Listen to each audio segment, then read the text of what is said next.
Welcome back to Living Local. Well, this next topic doesn't strike the cheerful tone that most do here on Living Local, but it is important nonetheless. We're talking about death, and an upcoming event is approaching this often sensitive topic in a very unique way. Joining me in studio again, we have Brandon Carleton. He is an author and community organizer. Brandon, thanks for being here. Yes, thank you so much for having me. So last time you were on the show, we were talking about religion. Today we're talking about death. So Yes. You're embracing some heavy topics, Brandon. Yes, we're going to get heavy today, yeah. Okay, so what sparked this idea of doing an event based around the topic of death? Yeah, so there is something very powerful about stories, and we are often, we're surrounded by death. Death is like, it's our loved ones die, our pets die, our dreams die, our plans die. We are dying. I think it's like at age 26, you stop making new cells. Right, that's yeah. right. Oh, And that's so, depressing to think about. So at age 26 and on, we are actively dying. But our culture has this way of getting us to ignore it, to deny it, to bury it, to push it away. And then when death comes, whether it's a loved one or we get diagnosed maybe with a stage 4 cancer and we only have a couple months to live, it takes us by surprise and we don't know how to handle it. So this idea of having an event where we talk about death or talk about a taboo idea in general, it makes us more equipped to handle death, but it also forces us to be more present. The more often that you contemplate your own death, it makes you more present with your loved ones and the people around you. Helps you not take every day for granted, Yes, absolutely. Yeah. So it's an inevitable fact of life, and so this event can help people just approach it maybe in a new way. Yeah. So what is the event going to be like? So it's 5 storytellers. So we have some really great. We have Ryan Collins from the Midwest Writing Center. We have Sarah Stevens from the Beautiful Project, Becky David from Black Pearl Coaching, and then Aubrey Barnes, who is a local poet and author, and I'll be sharing a story too. We have a couple of videos we will show, and so it's about an hour-long event, and everyone's going to tell a story for about like 5 to 7 minutes, and yeah, we'll just cycle one person after another. We'll get up and share their story about death. Every story is going to be a little bit different. Right. It's going to be a different perspective. Becky, I know, was a hospital chaplain, so she was around death a lot. So I'm excited to hear what she has to share. But yeah, it's just going to be a night of stories. How did you go about finding these storytellers? Actually, they're all people I know personally. Yeah. So it's people that I kind of curated the lineup, so to speak, with people in my life that have helped me contemplate death and contemplate my own impermanence and have taught me a lot about the subject.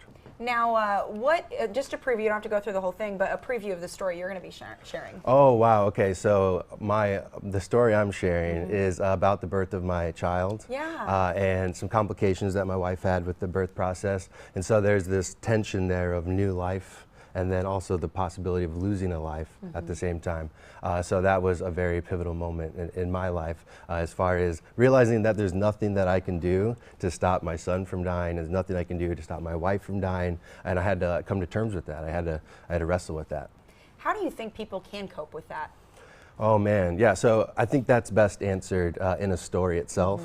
So there's this is kind of a loosely adapted like Buddhist parable, but there's a story of a woman who gives birth to a child, and that child quickly dies. And she is looking for someone that can help bring her child back to life, and she hears about a doctor up in the mountains and goes on this 2-day hike up into the mountains and finds a doctor, and the doctor says, I can bring your child back to life, but I need to make a potion, and I need 5 mustard seeds in order to make this potion, but they're not any mustard seeds. They're mustard seeds from a home that has not experienced death or pain or loss. So she's filled with hope. She feels like she can finally bring her child back to life. And so she goes around knocking on doors, and she can't find any home that hasn't experienced death or pain or sorrow.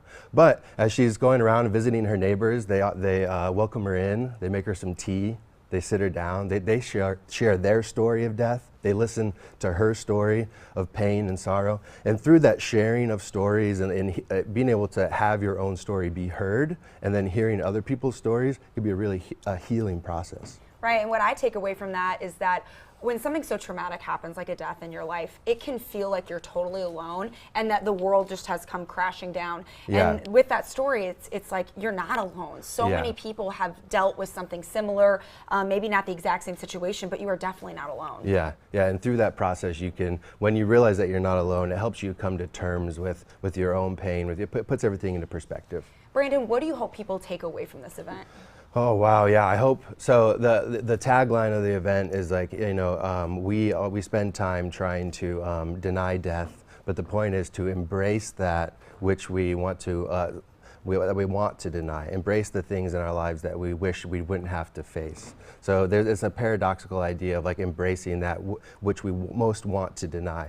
But so that idea of embracing death, embracing the difficult parts of our lives that actually force us to be more present with our loved ones, with the nature, with the world around us, with the love that is around us. So if there's any takeaway, it's that people are just more present in their day-to-day lives. Right, and you know, everyone has heard live each day as if it were your last. So yeah. thinking like this is my last day on earth. So I mean, just the topic of death is intertwined with that. Yeah. And I've always loved that saying because it's like you never really know what's happening. You don't. And the title of the event is The Gift of Death. Yes. And so and you talk about embracing it as a gift. I mean, for someone out there who is like struggling with that, like, oh, Yeah. how could I embrace death as a gift? Yeah, so that's definitely not something I would say to someone who's recently Sure, of course. experienced the loss of a loved one.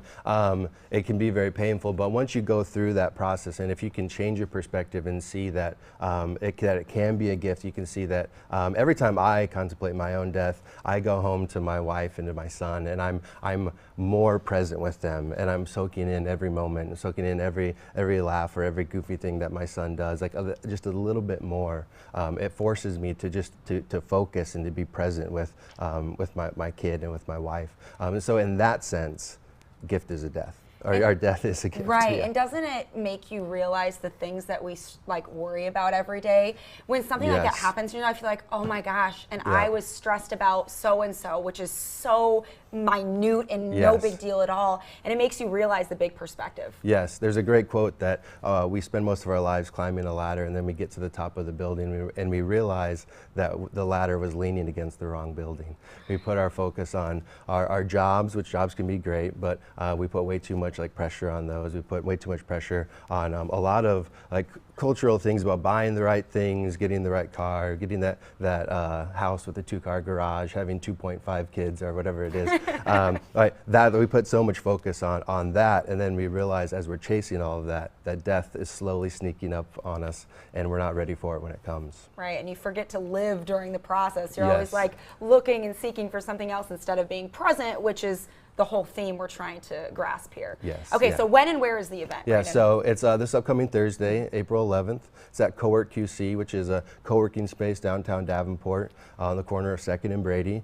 It's at 7 p.m. There's going to be some refreshments there. We're going to have some drinks. Or there's going to be some death-themed drinks. Okay, all Yes, right. yeah. Creative. Yeah. So it's at 7. It'll start at 7 p.m.